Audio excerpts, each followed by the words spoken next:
Thank you, Chris. Well, today is the second Sunday of our annual pledge campaign. And one of the big gifts we're giving you this year is we're only having the pledge campaign for 1 week. And I like what Chris Ducardi mentioned last Sunday during worship. We're actually having a pledge sprint this year. But firstly, I want to thank everyone who's already pledged for this year.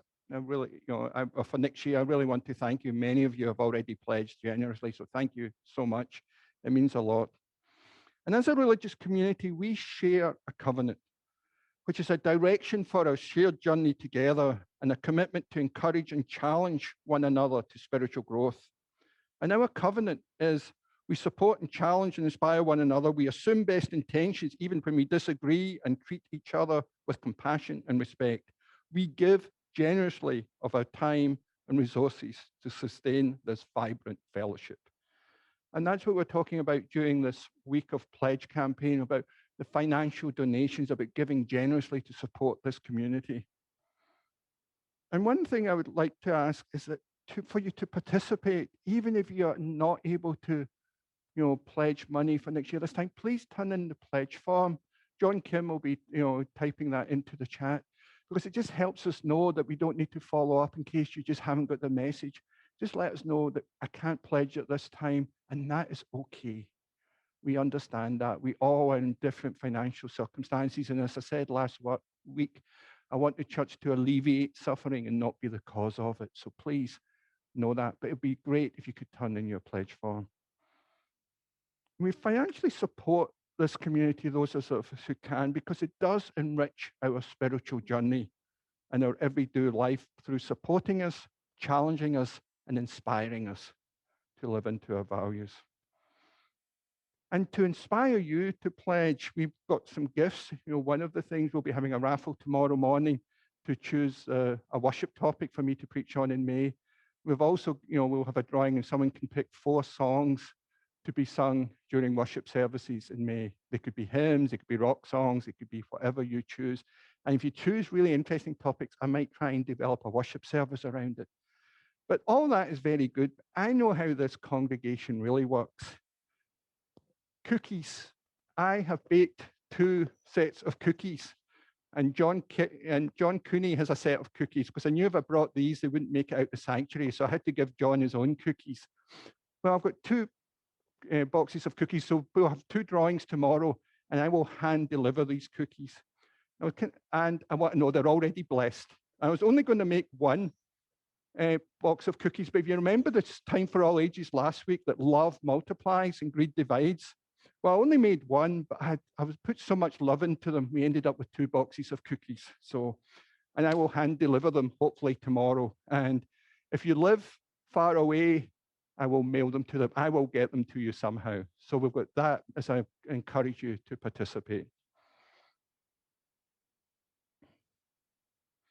So everyone's gift here is truly welcome.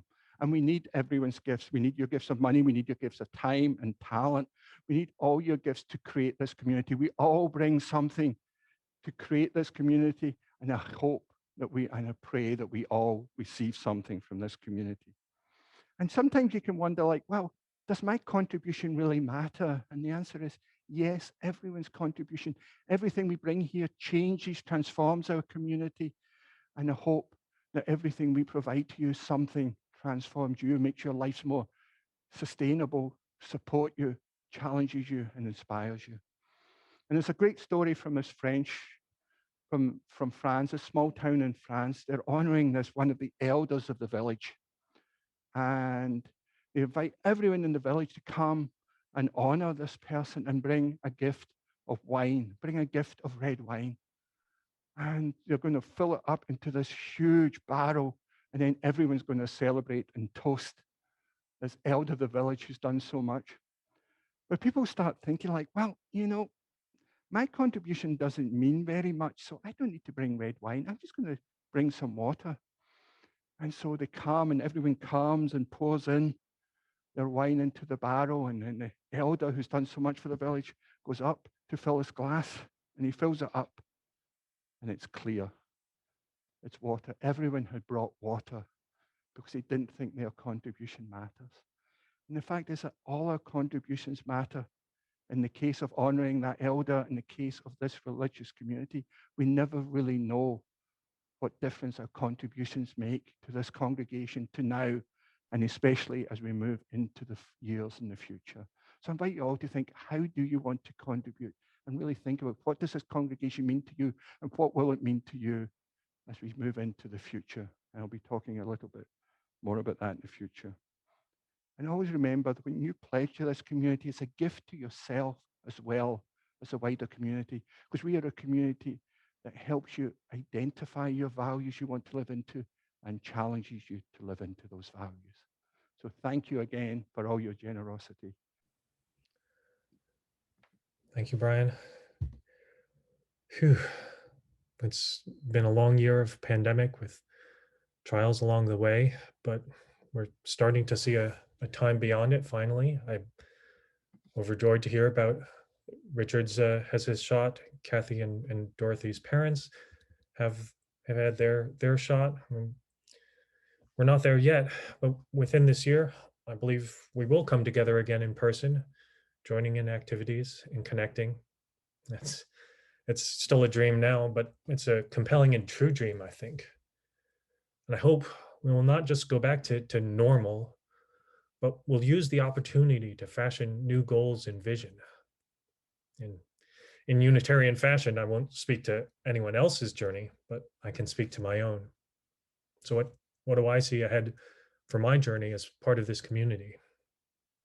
I've joined now in our adult education program, and I look forward to learning together with other members and perhaps teaching, as teaching is a great passion of mine. I look forward to singing together in the choir again when we can actually hear each other's voices as we sing. And going further, I think we can also do more to connect to other people here in Redwood City and the surrounding area. And I know that after social distancing ends, many people will be looking to connect and do things together more. I think there will be a great opportunity. We may find new members.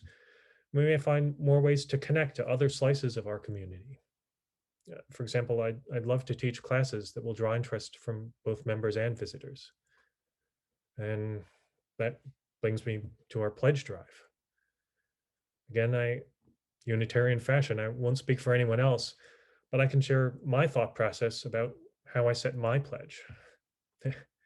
Ask my girlfriend about how I approach decisions, and she'll say, I always overthink things.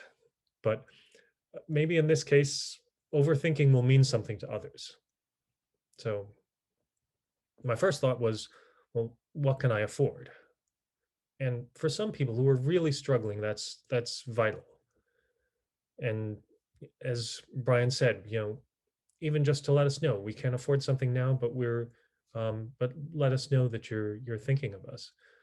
But even though I don't consider myself rich, when I look at it, much of my spending is based on a middle class Silicon Valley cultural lifestyle that I've bought into. I consider myself actually quite frugal, but I still accept norms like streaming channels and take out Thai food or what have you. But if I broaden the box to think outside of cultural norms, is any of that who I really am or who I think I want to be? And that takes me to, why am I here on earth? And what good am I doing? What do I want to do with my life? And all right, so clearly that isn't a useful line of questioning for me. So the other question is, what will my pledge money do? And whenever a cause asks me for money, I'll research where the money goes. I'll tend to look up online at guidestar.org and other review sites. But in this case, I have a great view into exactly where my money goes.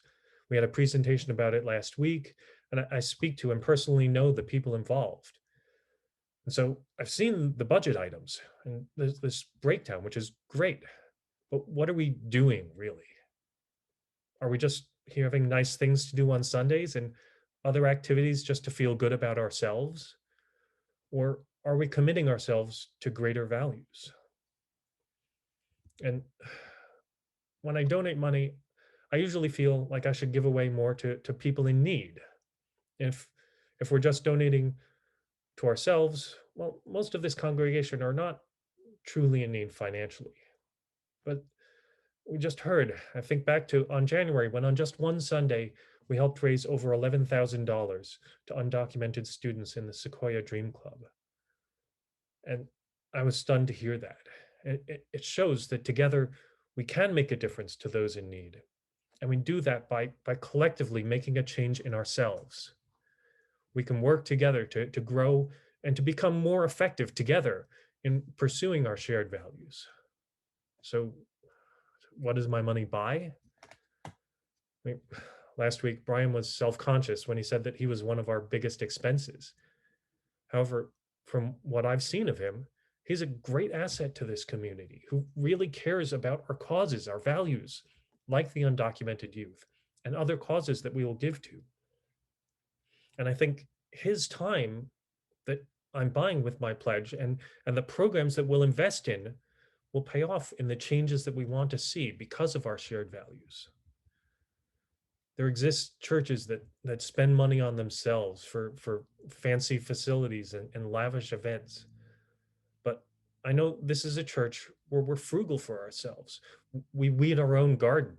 We volunteer for our own programs. We have our own people speaking here, and our money and our effort goes to our values.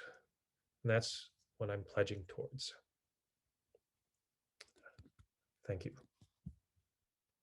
Hi there. Sorry, we were trying something different today, and it worked well in rehearsal. It didn't work right now, but you saw the video from outside on the chat on the sanctuary. We were trying to do a live shot from outside because I really wanted to take you on the journey of entering this building, where we go past the sign, we go past the Hope Rocks, we go, to the sign where that tells us what's happening in this building. And we were just trying to do, take you on that little journey of imagining when you come back to this building and you enter this space.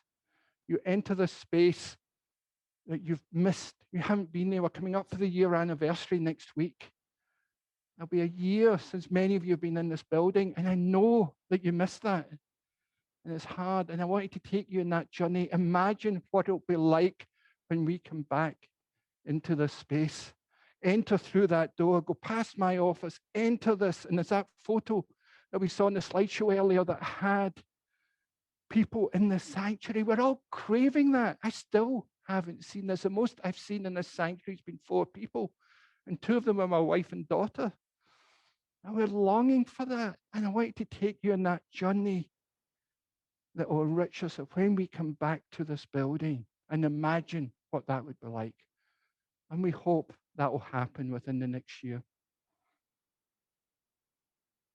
I want to take you on invite you on another journey.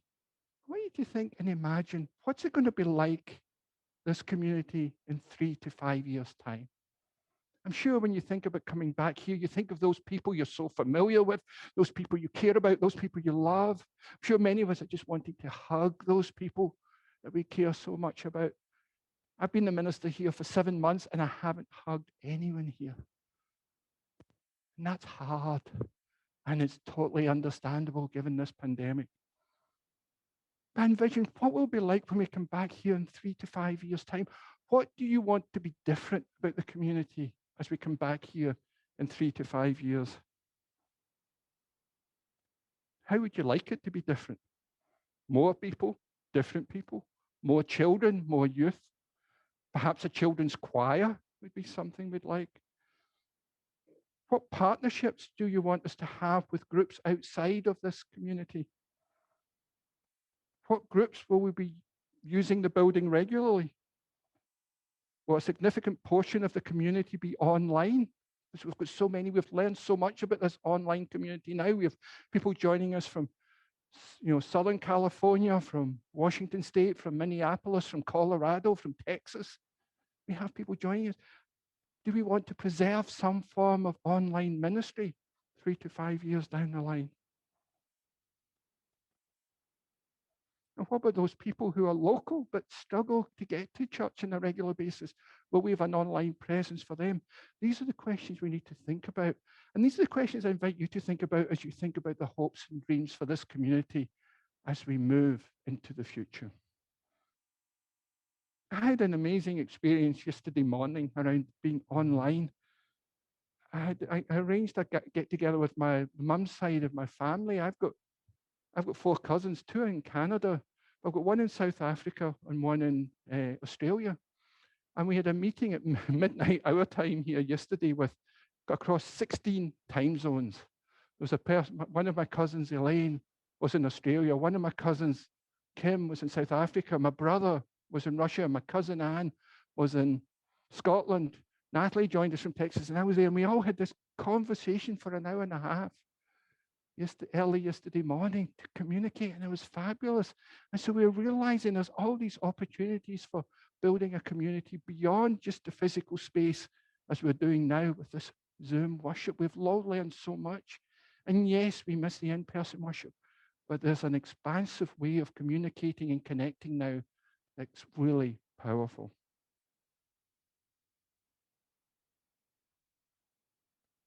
When we think of our vision and mission, I mentioned earlier that the vision is and covenant and mission are our shared journey together. And one of the phrases I like to think about when we're thinking of vision mission is, given who we are and where we are and what we want to become, what should we do? Given who we are and where we are and what we want to become, what should we do?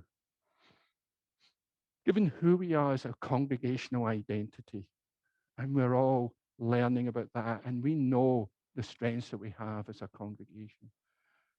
Given where we are in this context in Redwood City, in San Mateo County, in the Bay Area, in California, in the US, what does that context mean about a congregational identity, and what do we want to do? And what we want to become is our vision. That's what we want. What vision do we have? What do we want to become in 3 years' time, 5 years' time? And the mission is, what should we do to make that happen? And one of the things we're doing right now is looking at the strategic plan for the coming 3 to 5 years. Like, what are the strategic objectives do we want as a community, not as individuals, but as a congregational identity? What do we want to do as we move forward? And that is a big part of what we're going to be doing in the near future, is like as a congregation figuring out what are the big objectives and how do we want to fulfill those objectives. And that is going to be tied to our vision and mission. The other thing I invite you to think about as we think about where do we want to go, what do we want to become, like, when you're out and about in San Mateo County, what do you want people to say about UUFRC? What do you say? They are the folks that made such and such happen. They are always supportive of such and such. Everyone I meet from UUFRC is what? They make this a better place because they do. These are the questions to ask ourselves when we decide what do we want to do with our hopes and dreams for the future. I encourage you to think big. When I was a member of the First Society of San Francisco, we were doing a vision and missioning. They were in the interim ministry and they were looking to get the next minister. The process you went through for the last 3 years before I had the privilege of serving as your minister. And one of the people in the meetings, I sat in this meeting and one of them said, my vision for the congregation is we'll be the first religious community to receive the Nobel Peace Prize. And everyone burst out laughing, and I could see the person was a little bit hurt by it, because I realized he was thinking big.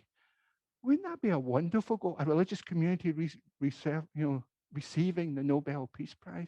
But really think, because not that goal may be that likely, but thinking in those terms and moving towards that, think of the good that could be done as we move towards big goals like that. And I wouldn't say no to a Nobel Peace Prize. But religious community should not be limited by our bounds of hope within the reality of the present, but help us show a way forward to the reality and the variety of possibilities in the future.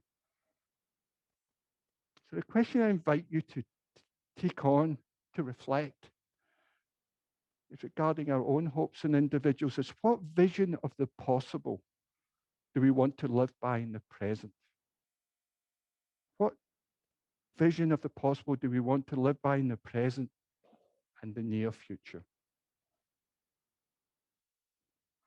Now, the theme here is enriching our journey. And human beings are both meaning seekers and meaning makers.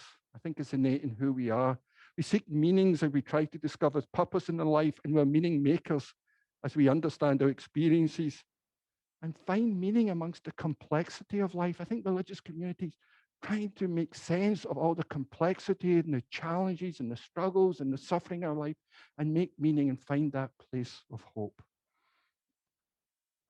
And I think fundamental to religious communities, where we find that intersection between our hopes and dreams and what we're willing to commit ourselves to. That intersection between hope and commitment. Because I think dreams and hopes without commitments are just vague wishes. But dreams and hope with commitment is inspirational and will inspire us to get up every day and to take that extra step on that journey.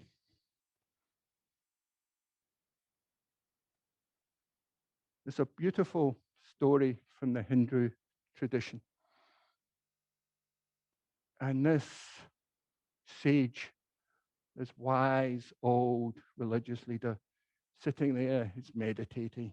And this young man comes in and interrupts him, says, I need your attention right now. I've been told that you have a special gift for me that will enrich me in incredible ways. And the wise old sage looks at him and goes, oh, yeah. And he kind of looks around amongst his clocks and his cloths in bed and the mud in his hut. And he finds this ruby. And he says, here. And the old man looks at it and goes, this must be worth a fortune. Thank you so much. And so the man runs off. And he's got this ruby. And he becomes obsessed by it. He's talking to it on his way home. And he gets back to his hut and he puts the ruby down and he spends the night staring at this ruby. And he can't believe his good fortune, his riches there. And then early in the morning, as the sun rises, he becomes awakened about this ruby. And he runs back to the old man and throws the ruby in the ground. He says, I don't want the ruby. I want to know how you're able to give that away and not be attached to it. I want to know how you can give that away and not be attached to it. And those are the values that we are looking for. We're trying to look at the values that can enrich our lives beyond material and monetary goods. Yes, we need money, but we need money to enrich our life, to enrich our community, so that we can truly live into our values and live into our callings of transforming San Mateo County through acts of love.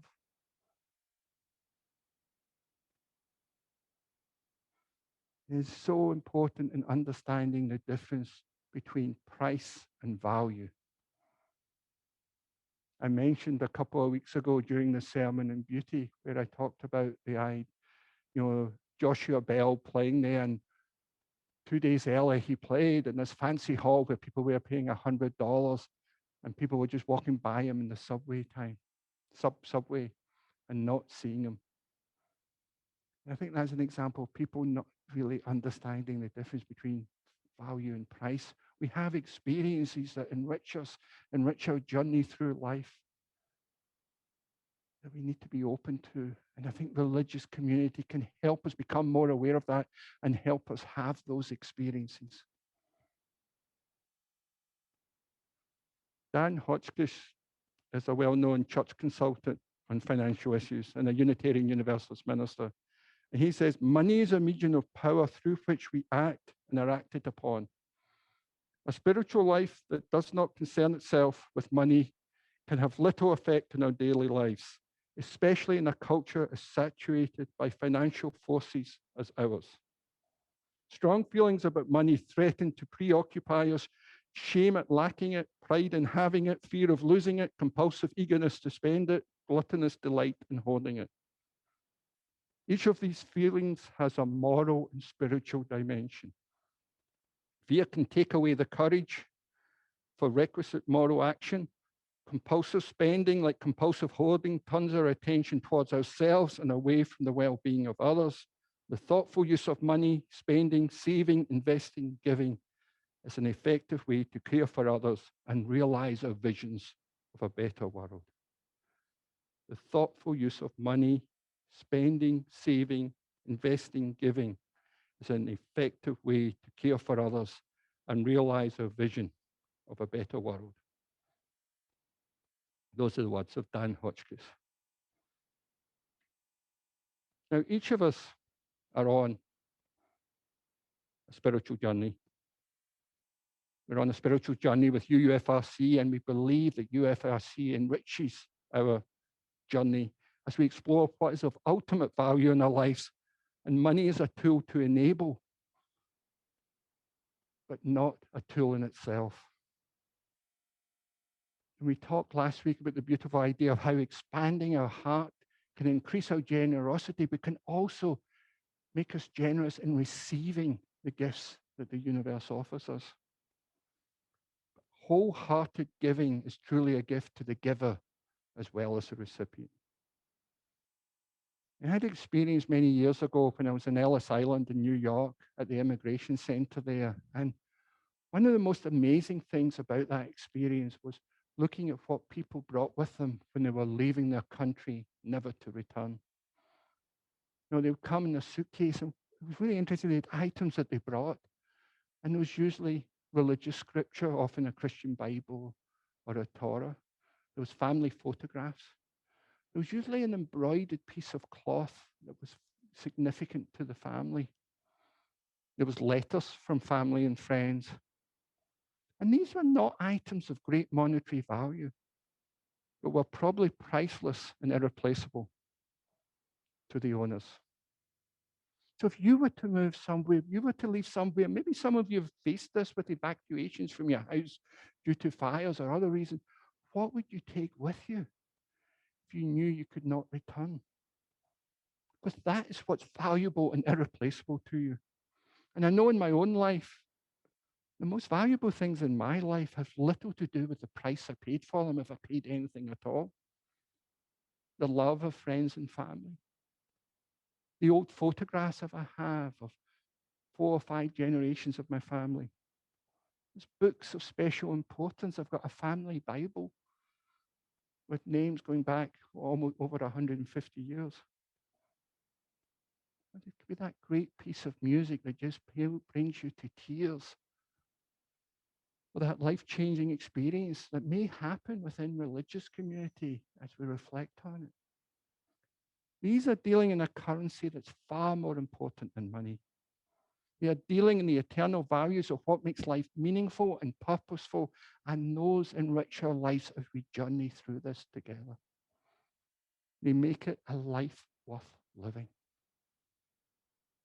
You're dealing in that emotional world and personal history that is unique to each of us and through which we connect with one another. We are the ones that determine lasting value in our lives.